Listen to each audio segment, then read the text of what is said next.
साथियों नमस्कार, मैं आपका दोस्त डीके राज स्वागत करता हूं द भारत शो में।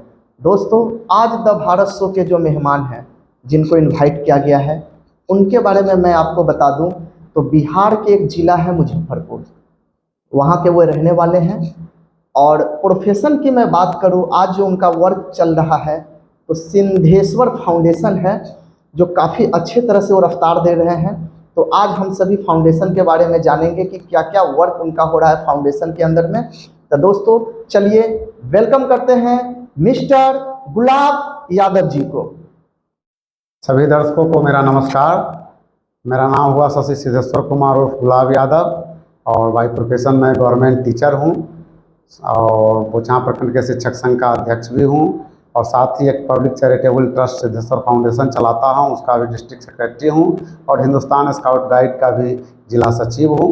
मेरा घर मुजफ्फरपुर ज़िला के सैदारामपुर में टोला ठिकी है, वहाँ है और वहीं पे कार्यरत भी हूँ। मेरा निवास स्थान भी है और अपने पार्ट टाइम में मैं सामाजिक कार्यों में भी समय दिया करता हूँ।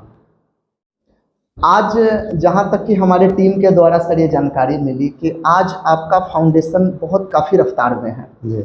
और शिक्षा के क्षेत्र में भी बहुत काफ़ी अच्छे आप वर्क कर रहे हैं जी। तो सर मैं बात करूं कि बहुत सारा ऐसा प्रोफेशन है जहां वर्क किया जा सकता है, लेकिन आपने फाउंडेशन को ही क्यों चुना सर? हमारे दर्शकों को आप बताइए। जी, सबसे बड़ी बात है कि हमने महसूस किया कि हम 7वां या 8वां में पढ़ रहे थे तो उसी समय कबीर साहब की एक वाणी हमको याद है आज भी, तो वो हमारे हार्ट को टच कर गया।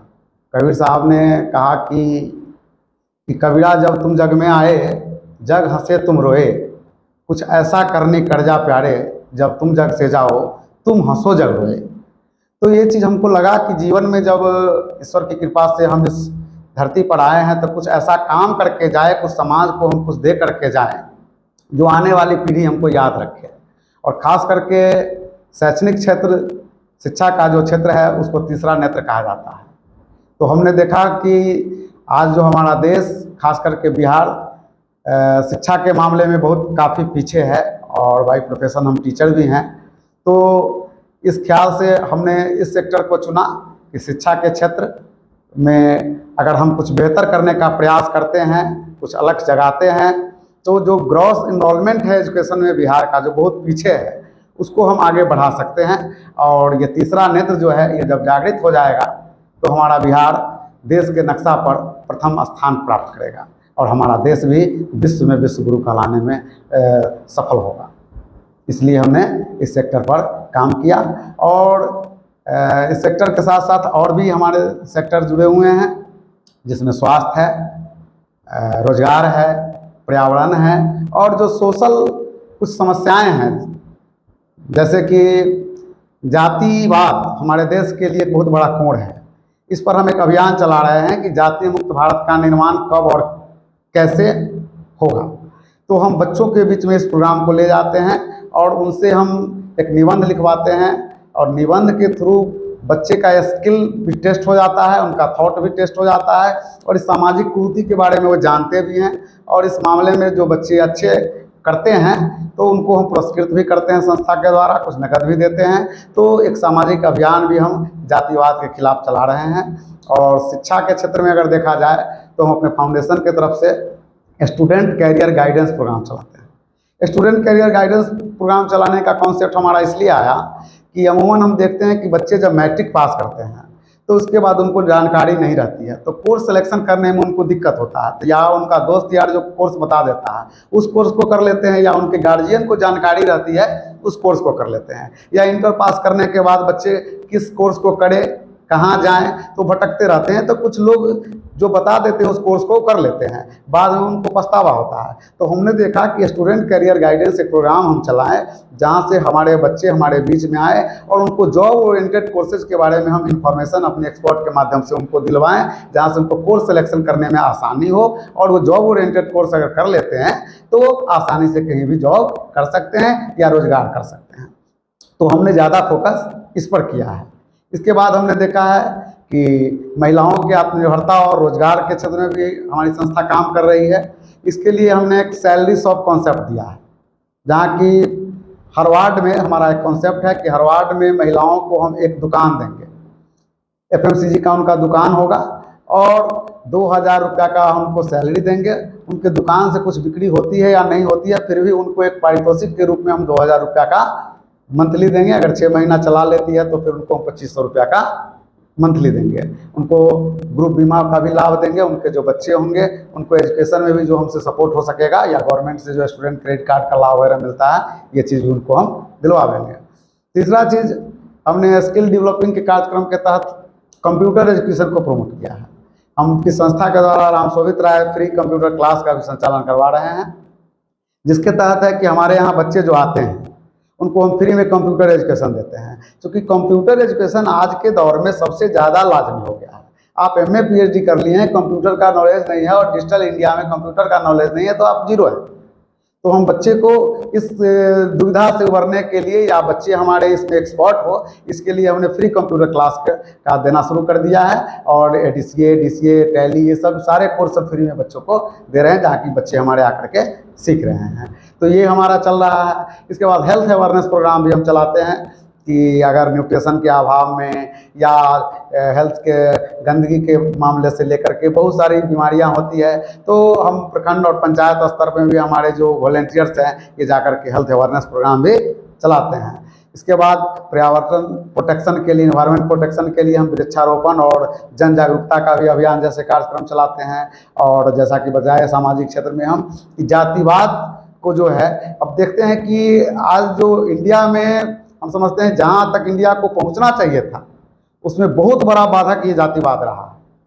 क्योंकि आप में कैपेसिटी है, लेकिन बहुत बड़े ओहदे पर जाने के बाद, और ख़ास करके हमने महसूस किया है अभी तक कि जो जितने बड़े पढ़े लिखे लोग हैं, ज़्यादा इंटेलेक्चुअल लोग हैं, वो ज़्यादा जातिवादी लोग हैं। हमको कहने में कोई शर्म और राय मतलब हिचक नहीं है। जो जितने एजुकेटेड लोग हैं वो ज़्यादा कास्टिज्म करते हैं, जबकि लोअर क्लास के लोग कम कास्टिज्म हैं। और ये क्या होता है, क्या मान लीजिए किसी लोअर कास्ट से बिलोंग करते हैं और आप में प्रतिभा है, लेकिन कास्टिज्म के कारण आपके प्रतिभा को दबा दिया जाता है। तो हम चाहते हैं कि भारत में ये जातिवादी मानसिकता जो है, कास्टिज्म की जो राजनीति है, वो खत्म हो और हमारे बच्चे इसके मामले में जागरूक शुरू से ही हो। इसलिए हमने 10+2 स्कूलों में एक निबंध लेखन प्रतियोगिता का आयोजन कराना शुरू किया है, जहाँ की बच्चे को हम निबंध लिखवाते हैं और जो बच्चे टॉप करते हैं उसमें से 10 बच्चों को हम सिलेक्शन करते हैं। उसमें से 1 बच्चे जो फर्स्ट होते हैं उनको हम 2,000 रुपया संस्था की तरफ से और प्रशस्ति पत्र देते हैं, और सेकेंड बच्चे को 1,500 देते हैं, और 8 बच्चे को हम 1,000 रुपया देते हैं नगद में। और इसके पीछे हमारा ये है कि बच्चों में तो एक थॉट डेवलप होता है, स्किल डेवलप होता है, राइटिंग स्किल पता चलता है, और समाज में जो कुरीतियाँ फैली हुई हैं ये कैसे दूर किया जा सकता है, इसके क्या क्या दुष्परिणाम है, उसके बारे में बच्चे जानते हैं। तो ये भी एक सामाजिक अभियान हम लेकर के चल रहे हैं। जहाँ तक कि हमारे टीम के द्वारा ये जानकारी मिली है कि आपका जो फाउंडेशन है काफ़ी अच्छा वर्क किया है और इसके लिए आपको सम्मानित भी अवार्ड द्वारा किया गया है। तो इसके बारे में हमारे दर्शकों को आप बताइए। जी बिल्कुल डी के राज जी, कुछ ही दिन पहले सुदामा न्यूज़ द्वारा आयोजित कार्यक्रम था बिहार पिनेकल अवार्ड 2023। उसमें हमारी संस्था को मुग्धा गोडसे जो फिल्म एक्ट्रेस हैं और उसको उद्घाटन करता थे राजीव रंजन और पप्पू यादव XMP, तो उन लोगों ने आकर के इस कार्यक्रम में मुग्धा गोडसे के द्वारा हमारी संस्था को हमें सम्मानित किया गया है, हमारे वर्क क्षेत्र को देख करके।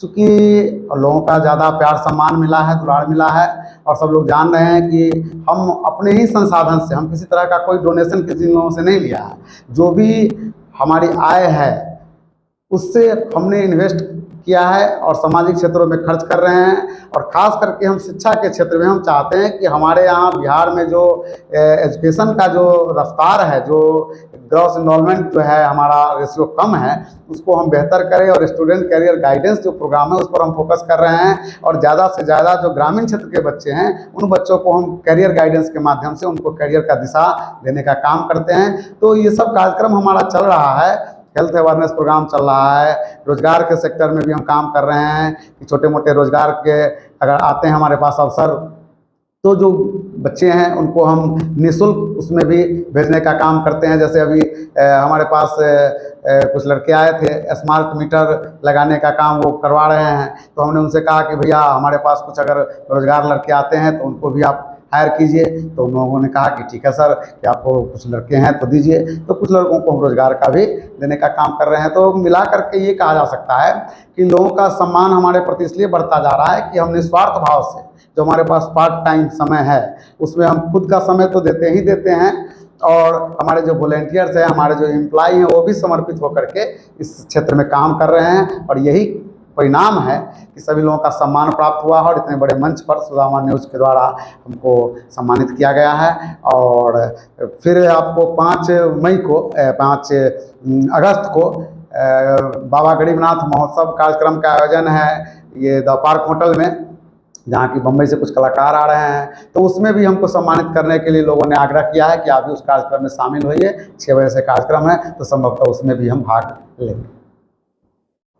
आज मैं बात करूं तो आप गवर्नमेंट टीचर हैं और टीचर संघ के आप अध्यक्ष भी हैं।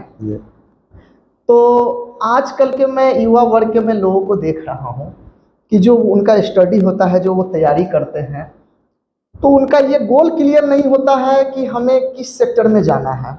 जब वो स्टडी कर रहे होते हैं तो उनका ये सोच होता है कि नहीं चलो किसी भी सेक्टर में चले जाना है, गोल क्लियर नहीं हो पाता है। तो उनके लिए आप क्या मैसेज देना चाहते हैं? देखिए, एक्चुअली होता क्या है कि जब हमारे बच्चे हैं तो खास करके पढ़ाई के क्षेत्र में हम जनरल पढ़ाई तो बच्चों को देते ही हैं और बच्चे हमारे पढ़ते भी हैं, मेहनत भी करते हैं। लेकिन गोल निर्धारण जो है ये लाइफ में बहुत बड़ा पावर पॉइंट है।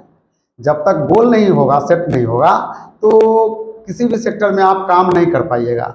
और दुनिया के जितने बड़े लोग बने हैं, अच्छे लोग हुए हैं, तो उनके फार्मूला और हमारे फार्मूला में क्या डिफरेंसेस है, वो एक आम आदमी के फार्मूला और जो बड़े सक्सेस लोग हुए हैं उनके फार्मूला में एक डिफरेंसेस है।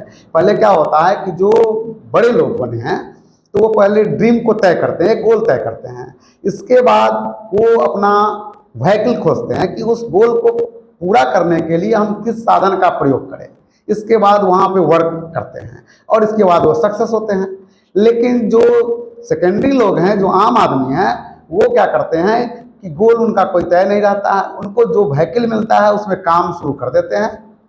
जो साधन मिलता है, यानी व्हीकल उन्हें वर्क माना जाए, व्हीकल से वर्क शुरू कर देते हैं। और वर्क के बाद उनका जो छोटा मोटा ड्रीम होता है, गोल होता है, उसको वो पूरा करने लगते हैं। सपोज दैट मान लीजिए कि कोई इंजीनियर बना। अब इंजीनियर बनने के बाद इंजीनियरिंग में काम करने लगा और वहाँ से उनको जो आमदनी आने लगती है तो उससे अपना छोटा मोटा गोल उनका होता है, टीवी लिए, फ्रिज लिए, इस तरह का, और वो भी लाइफ में सक्सेस माने जाते हैं। लेकिन सबसे बड़ा चीज़ है कि गोल के बारे में, अब जैसे मान लीजिए कि हर व्यक्ति को, हर बच्चे को हम समझाते हैं, एक मोरल क्लास भी हम कोशिश करते हैं कि लोग चलाएं अपने विद्यालयों में, हम तो कोशिश करते हैं कि चलाते ही हैं। और इसके बारे में हम ज़्यादा से ज़्यादा छात्रों को अवेयर करते हैं।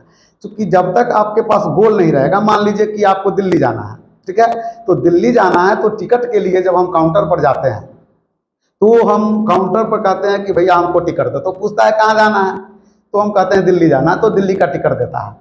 तो हमको पता है कि दिल्ली जाना है, दिल्ली का टिकट देता है, टिकट लेते हैं, ट्रेन पर चढ़ते हैं और दिल्ली पहुंच जाते हैं। लेकिन अगर जाएं हम और सीधे बोले कि भाई टिकट दीजिए, तो कहीं का टिकट दे देगा, और कहीं का टिकट दे देगा तो कहीं का ट्रेन पकड़ेंगे और कहीं उतर जाएंगे, दिल्ली पहुंचना था नहीं पहुंचेंगे। तो गोल लाइफ के लिए बहुत ही पावरफुल चीज़ है और पहले गोल तय होना जरूरी है। अब जब गोल तय कर लेते हैं तो योजना बनाना, प्लानिंग करना जरूरी होता है, और प्लानिंग करने के बाद उसको पूरा करने के लिए आपको उस पर एक्शन, ये जरूरी है। और जब एक्शन करते हैं तो पेशेंस जरूरी है, और जब पेशेंस के साथ आप उस चीज़ को करते हैं तो आप गोल को प्राप्त कर लेते हैं। यानी अगर समिट करके अगर हम पूरे फार्मूला को एक साथ कहें, या बच्चों को कहते हैं, समाज के लोगों के बीच में भी जाते हैं तो कहते हैं कि कंसिस्टेंसी, परसिस्टेंसी प्लस पेशेंस बराबर सक्सेस। लगातार धैर्य के साथ आप किसी भी काम को करते हैं तो सफलता आपके लाइफ में तय है। ये हम बच्चों को बताते रहते हैं कि आप अपने जीवन में गोल का निर्धारण पहले कीजिए कि हमको क्या बनना है। ये आप जब तय कर लेते हैं तो आप उस दिशा में लगातार धैर्यपूर्वक काम कीजिएगा, उसको आप अचीव कर लीजिएगा। जहाँ तक कि हमारे टीम द्वारा ये जानकारी मिली है कि आप जो वर्क जिस भी सेक्टर में आप करते हैं आपको पूरा परिवार का आपको सपोर्ट मिलता है। कहीं ना कहीं देखा गया है जिस भी व्यक्ति का अगर उन्हें सफल होना है तो परिवार का सपोर्ट सबसे पहले ज़रूरी होता है, और आपको परिवार का आपका सपोर्ट भरपूर मिल रहा है। जहाँ तक कि ये भी हमें जानकारी मिली है कि आप भी एक टीचर हैं, टीचर संघ के अध्यक्ष हैं, और आपकी वाइफ भी टीचर हैं। तो आप हमें दर्शकों को ये बताइए कि क्या रियल में आपके पूरे परिवार का सपोर्ट मिलता है? जी बिल्कुल, परिवार से हमें बहुत काफ़ी सपोर्ट मिला है बचपन से ही, और आज तक भी मिला है। हमारे पिताजी भी टीचर थे, और उनके एक्सपायर हो जाने पर, उनकी मृत्यु के बाद हमको कंपनसेशन पर ही नौकरी मिली। और उस समय हमारे सभी भाई भी बेरोजगार थे। हम 6 भाई हैं, और बड़े भाई भी हमारे टीचर ट्रेनिंग करके बैठे हुए थे। मझला भाई हैं तो वो भी हमारे टीचर हैं। तीसरे भाई हैं तो सोशल वर्कर हैं, राजनीति में हैं, और उनकी पत्नी भी पूर्व मुखिया रही है सैलारामपुर पंचायत से। चौथे भाई हैं वो भी टीचर हैं, और 5वां हम हैं, हम शिक्षक हैं। और जब पिताजी की मृत्यु हुई तो सभी भाइयों ने तय किया कि इनको शिक्षक बनाया जाए, तो कंपनसेशन पर हमारी नौकरी हुई। और हमारी मिसेज भी शिक्षिका हैं।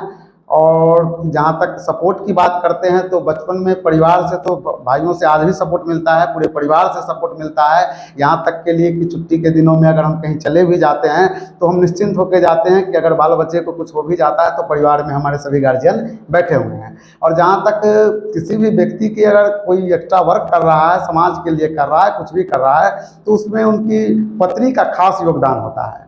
और जहाँ तक हमारी पत्नी का सवाल है, हमारी मैडम फुल सपोर्टेड है। फुल सपोर्टेड ये हैं कि उनके भी तनख्वाह और हम अपनी भी तनख्वाह को अगर सामाजिक कार्यों में खर्च कर देते हैं तो कभी उन्होंने नहीं कहा कि आपने समाज के उत्थान के लिए हमारे राशि को या अपनी राशि को खर्च कर देते हैं। हालांकि हम कोशिश करते हैं कि आपसे उनसे कुछ हम डोनेशन भी प्राप्त करें, लेकिन अभी ऐसा हुआ नहीं है, लेकिन फिर भी।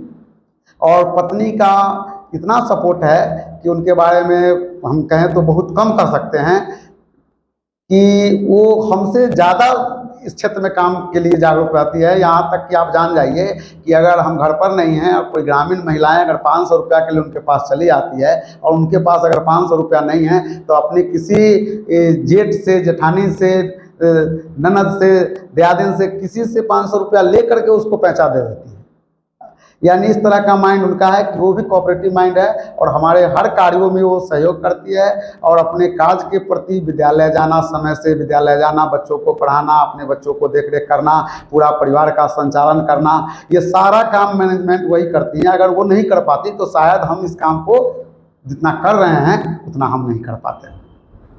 इसलिए इस काम में हमारी पत्नी का बहुत बड़ा योगदान है, और यही कारण है कि ये जो सुदामा न्यूज़ द्वारा जो हमको बिहार पिनेकल अवार्ड के लिए सम्मानित किया गया, तो हमने अपने मैडम को अवार्ड कार्यक्रम में उन्हीं के माध्यम से उनको अवार्ड दिलवाया। और जो RS राय पिताजी के नाम पर राम शोभित राय फ्री कंप्यूटर क्लास जो चलवा रहे हैं, तो उसका भी ओपनिंग हमारी मैडम ही की अपने हाथ से। उन्होंने पिता काटा, क्योंकि उनके सपोर्ट के बिना हम एक कदम आगे काम नहीं कर सकते हैं। पूरे परिवार का संचालन उन्हीं के जिम्मे है। और हमारी 2 बेटियां हैं और 1 बेटे हैं। बेटी नीट की तैयारी अभी कर रही है, और 1 बेटी है जो 10वां में पढ़ रही है, और 1 बेटा दूसरा क्लास में पढ़ रहा है।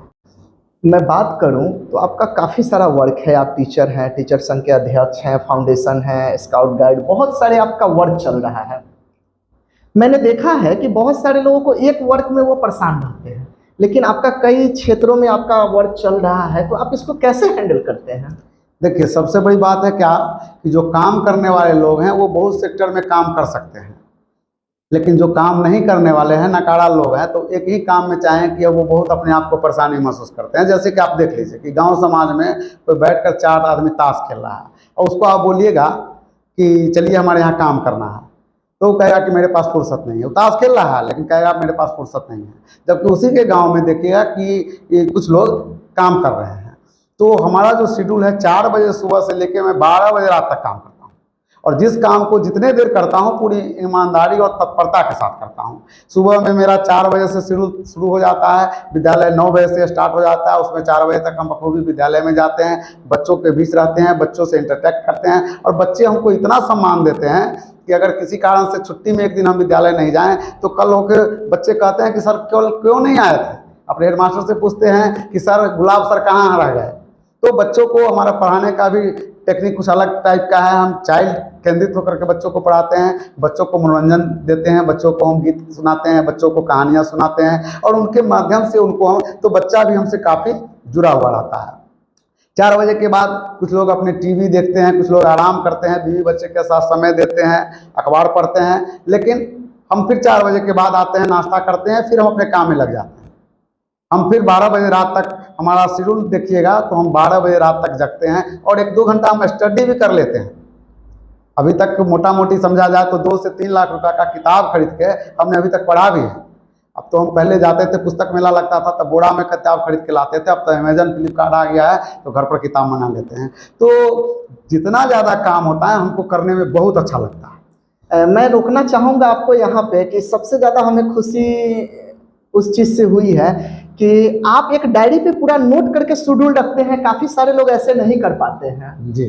तो क्या कहना चाहेंगे हमारे दर्शकों को इस पे कि आपका पूरा डायरी में शेड्यूल सेट होता है कि हमें कितने बजे कहाँ पे जाना है, क्या वर्क है। जी जी। और बाकी सारे लोग ये ऐसे करते भी नहीं हैं। नहीं, ये करने का एक फ़ायदा ये होता है कि हम जैसे आपके यहाँ आने का टाइम फिक्स हम कर लिए थे, अब उसमें हमारा डायरी निकालते हैं तो हमारा सेट रहता है कितने बजे इनके यहाँ हमको जाना है, तो एक टाइमिंग हमारा फिक्स रहता है। तो टाइम से हम काम को भी एक अच्छा आधार देते हैं। और दूसरा चीज़ ये रहता है कि हम सभी दर्शकों से भी कहेंगे कि आप काम जो करते हैं उसका एक डायरी मेंटेन कीजिए, ताकि काम को सही समय पर आप अच्छे से कर सकते हैं। अब मान लीजिए कि हमको 9 बजे विद्यालय जाना है, हम आपको समय दे देंगे 10 बजे, तो हमारा तो टाइम गड़बड़ा जाएगा। तो हमको आपको 8 बजे समय देंगे, हम 7 बजे समय देंगे, हमारा मेंटेन रहेगा। हम एक शेड्यूल बना के रखते हैं कि हमको किस दिन छुट्टी के दिन कहाँ जाना है, कौन काम करना है। ये शेड्यूल के कारण हम इस काम को भली भांति बहुत तरह के कामों को हम कर लेते हैं। कुछ कविता कहानी गीत भी हम लिख लेते हैं। तो यानी कहा जाए तो शेड्यूल किसी भी आदमी के लिए होना बहुत ज़रूरी है, जो कि अगर शेड्यूल आपके पास नहीं है तो आप काम सही तरीके से कर नहीं पाइएगा, उसको समय पर नहीं कर पाइएगा, और जितना उसमें आपका इफोर्ट लगना चाहिए वो भी इफोर्ट आप उसमें नहीं लगेगा और काम के प्रति आप न्याय नहीं कर पाइएगा। जब आपको द भारत शो के टीम के द्वारा जब आपको इनवाइट किया गया यहाँ पे आने के लिए, तो यहाँ पे आके आपको कैसा फील हो रहा है? सबसे पहले तो हम आपका आभार व्यक्त करेंगे कि आपने अपने शो में हमको आमंत्रित किया, और इस शो में आकर के हमको बहुत प्रसन्नता हो रही है कि हमारी बात आप आम लोगों तक पहुंचाने का काम कर रहे हैं, वो भी फ्री ऑफ कॉस्ट। जबकि देखा गया है बहुत सारे चैनल्स ऐसे हैं जहाँ की एक तो इनवाइट नहीं करते, इनवाइट करते हैं तो कुछ राशि वगैरह भी लेते हैं, लेकिन इस तरह की कोई बात नहीं है। और आपकी टीम से बहुत अच्छा सपोर्ट मिला है और बहुत अच्छा कर रहे हैं आप, और हमारी शुभकामना आपके टीम के साथ है कि आप जो बेहतर कार्य शुरू किए हैं, हर सेक्टर के जो अच्छे लोग काम कर रहे हैं उनको मनोबल बढ़ाने का, समाज के बीच ले जाने का, जो अपने द भारत शो के माध्यम से आप ये जो कार्यक्रम कर रहे हैं, इसके लिए हम बहुत आपको धन्यवाद, शुभकामनाएं और बधाई देते हैं कि आप निरंतर इस कार्य को करते रहिए। और विभिन्न सेक्टर के जो अच्छे अच्छे लोग हैं जो काम कर रहे हैं, जो निस्वार्थ भाव से कर रहे हैं या किसी भी तरह से जो काम कर रहे हैं, संघर्ष के दिनों में काम कर रहे हैं, तो आप उनको एक जगह दे रहे हैं और एक मंच दे रहे हैं और फ्री ऑफ कॉस्ट दे रहे हैं। और आपके जो जितने भी स्टाफ है यहाँ के सभी का जो दोस्ताना रवैया है, जो लगता है कि हम कहीं दूसरे जगह इंटरव्यू नहीं, एक दोस्ताना माहौल में बातचीत कर रहे हैं, ये हमको काफ़ी अच्छा लग रहा है। जैसे दूसरे जगह जाने पर लगता है कि नहीं कुछ डिबेट कर रहे हैं या किस तरह का, तो इस तरह का मेंटली जो प्रेशर होता है ये भी यहाँ देखने को नहीं मिला है। और हमारी बहुत शुभकामना है आपके इस चैनल को, डीके राज जी, कि आपका द भारत शो आगे से बढ़ता जाए, अग्रतर बढ़ता जाए और एक ऊंचाई तक जाए, देश के एक बहुत बड़े मकाम को हासिल करे, जहां बड़ी बड़ी हस्तियों को बुला करके आप इस चैनल पर उनको मौका दे अपनी बात रखने का और समाज में वो अपनी बात को रख सके। बहुत बहुत हम धन्यवाद करते हैं, हार्दिक बधाई और शुभकामना देते हैं। धन्यवाद। तो दोस्तों, आज हम सभी जाने कि अगर आपको ज़िंदगी में कामयाब होना है तो सबसे पहले आपको गोल डिसाइड करना पड़ेगा, और उस गोल को डिसाइड कीजिए और उस गोल पे निरंतर आप वर्क कीजिए, एक दिन सफलता आपको ज़रूर मिलेगी। दोस्तों, अगर आप भी आना चाहते हैं द भारत शो में, आप भी चाहते हैं कि आपका भी इंटरव्यू पूरी दुनिया के सामने जाए, तो स्वागत करता हूं द भारत शो में। हमारे यूट्यूब के अबाउट सेक्शन में ऑफिशियल व्हाट्सअप नंबर है, आप वहां से जाके कॉन्टैक्ट कर सकते हैं। हमारी टीम बहुत जल्द आपको इनवाइट करेगी द भारत शो में, और आपका भी इंटरव्यू पूरे दुनिया के सामने लाने की कोशिश किया जाएगा। मिलते हैं अगले वीडियो में, तब तक के लिए धन्यवाद।